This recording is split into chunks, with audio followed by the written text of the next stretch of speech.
What if I told you that Bitcoin could easily return to 100,000 already in December? Sounds crazy, but look at the data. Newcomers are dumping everything below 85,000, while veterans are calmly buying exactly at these levels. Who should you trust? What does this mean for the market? Will altcoins survive after such a move?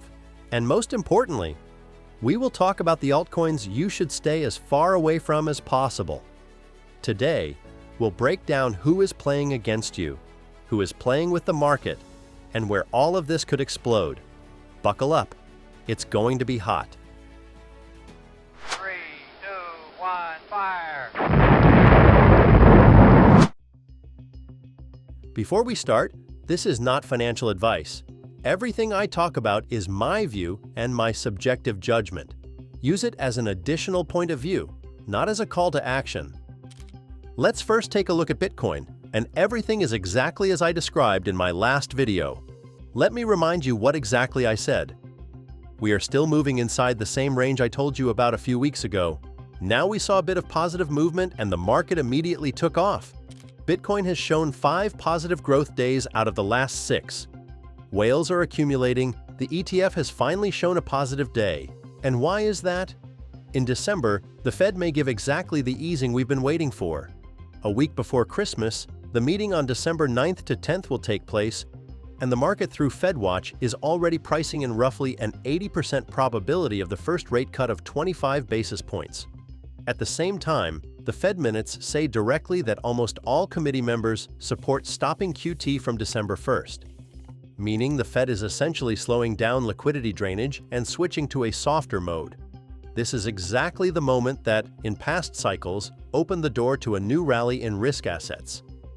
And if the news remains positive on the 10th, then we can expect continued positivity around the 18th, because important macro data will be released there, and I am almost certain that on these expectations, we will go higher. Therefore, breaking through the 94K level looks like a fairly realistic scenario. And then we need to look at later dates like December 16th, when we'll get more important macroeconomic statistics. But here is an important point many people overlook. Right now, the market almost unanimously expects rate cuts and a shift into risk-on mode. Formally, this should push stocks and crypto upward. The problem is that part of this optimism may already be priced in, meaning the rate cut itself does not guarantee an instant moonshot. The second point is whale behavior. If they continue accumulating BTC, this is a strong positive signal. But if accumulation stops or, even worse, big players begin unloading positions, this will create serious pressure on the market. You need to watch this very carefully. And separately, ETF flows, inflows, outflows, zero volume days. These are now one of the most accurate sentiment indicators. If the picture turns negative, the market will react instantly. It is also important to understand one more thing. Altcoins follow the same logic. They have no gravity of their own. They move solely with Bitcoin. If BTC starts gaining momentum, moves above 90 to 94,000, and approaches the 100K zone, then we can expect an explosion in alts. That's when they begin to come alive, the capital rotation becomes obvious, and the market finally gets the real alt season momentum, not the weak micro impulses we've been seeing in recent months. All right, now let's talk about the altcoins you should stay away from.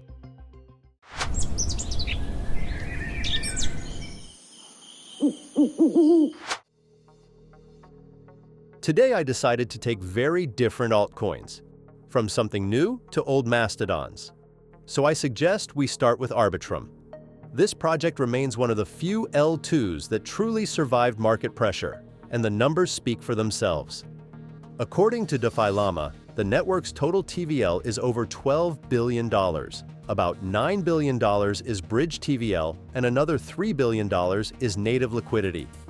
Activity is solid. It holds third place among all L2 solutions, which is a pretty good result. The market cap of the ARB token fluctuates, but at the time of recording this video, it is $1.2 billion, with about 5.5 billion tokens in circulation out of the maximum 10 billion. But here's the nuance. ARB is still purely a governance token. It doesn't give access to any share of revenue, and thus its price depends mostly on speculation rather than an economic model.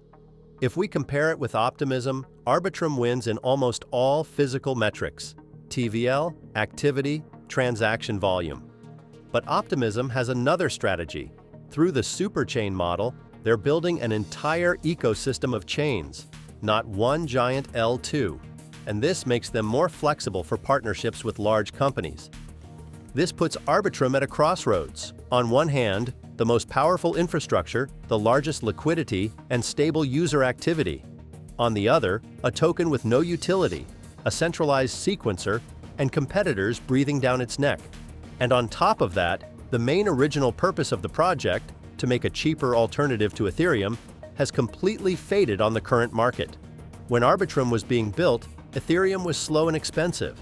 Now there is barely any difference between Ethereum and Arbitrum. If the team manages to add real utility to RB and make sequencer decentralization a reality, the project will remain an L2 flagship. But we must note, time is passing, and Arbitrum is no longer a new project. And overall, L2 solutions are slowly losing the relevance they once had. So the question of Arbitrum's relevance remains very big. Friends, what do you think about this coin and the Layer 2 direction as a whole? By the way, make sure to subscribe to the channel to see the video where I will instead talk about altcoins that do have potential. Now I suggest we talk about one bright representative of meme coins. In fact, this will be a review of just one coin, but it completely demonstrates the entire direction of such assets and what their current state is. Once upon a time, Dog Whiff Hat was the absolute god of Solana, a little dog in a funny hat that made ordinary people rich. So iconic that the community pooled money to put its advertisement on the legendary Las Vegas Sphere. It was a moment of glory, a moment of euphoria, a moment when everyone believed, this is it. We are still at the beginning of something big. But today, the reality is completely different. Dog Whiff Hat is no longer the hero pulling the market. Times have changed, and the whole meme scene has changed as well. Today, meme coins are won not by holders, but by fast hands, not by belief, but by flippers. The game is simple. Buy a coin with a market cap of a few $100,000, catch 3 to 10 times, exit, and look for the next one. Nobody is waiting for a big future anymore. Everyone hunts the moment. And for most long-term whiff holders, that moment has simply passed. But even this format is slowly fading away. Look at this statistic. The share of meme trading on all Solana dexes dropped to 5%. And this is the blockchain that gave memes new life. Now trading volumes are so low that it becomes clear how unnecessary these coins are. And here you must be honest with yourself. Big meme coins are no longer a story about new multiples. It's a story about waiting. Constant, exhausting, nervous waiting for a miracle. Waiting for someone from the top to say something. Waiting for Elon Musk to joke on Twitter again. Waiting for some influencer to hit the trending charts. And this waiting is not a strategy. So ask yourself, are you really ready to hold a coin hoping for some cosmic chance? And this applies not only to Dog Whiff Hat, but to all similar tokens. And since we're already talking about old players that once changed the market, I want to mention Polkadot. This is not a classic, another blockchain, but a network of networks. A true layer 0, which was supposed to become the foundation for all other chains. In theory, everything looks great. Parallel chains, shared security, scaling without bottlenecks, a separate economy through staking, governance, and paying for resources with DOT. The problem begins where theory meets reality. Because data in Polkadot doesn't live in one place but is scattered between parachains, the TVL on DeFi Llama appears as 0, even though there is liquidity on Moonbeam, Astar, Interlay, and others. If you sum everything, the number becomes somewhat acceptable, but still absolutely disproportionate to DOT's market cap.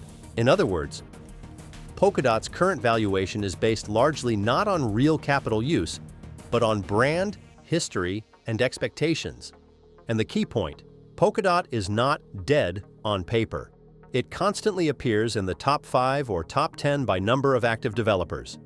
It's a strong signal, but it solves nothing if the ecosystem itself isn't alive. There are no applications the market genuinely needs. No products that create demand, no projects that attract users. There is infrastructure, but no life inside it. And this especially contrasts with Celestia, a direct competitor that costs 5 times less in market cap but has a huge and living ecosystem. There you find modular L2s, roll-ups as a service, and hundreds of developers launching products literally every week. On Celestia, any developer can come and actually build something, and Polkadot, with all due respect, never provided a clear platform for mass implementation. So yes, DOT has a name, a history, a strong technical base. But in the modern market, which moves fast and ruthlessly, this historic status is no longer enough. There are many questions about how Polkadot looks in 2025 and whether it can compete with ecosystems that are actually building and growing. And the conclusions, you make them yourselves. Friends, thank you for watching. Like and subscribe to the channel. Make sure to leave comments. And remember that this video is not financial advice, only my view of the market. If you want to hear an analysis of your favorite coin, write it in the comments.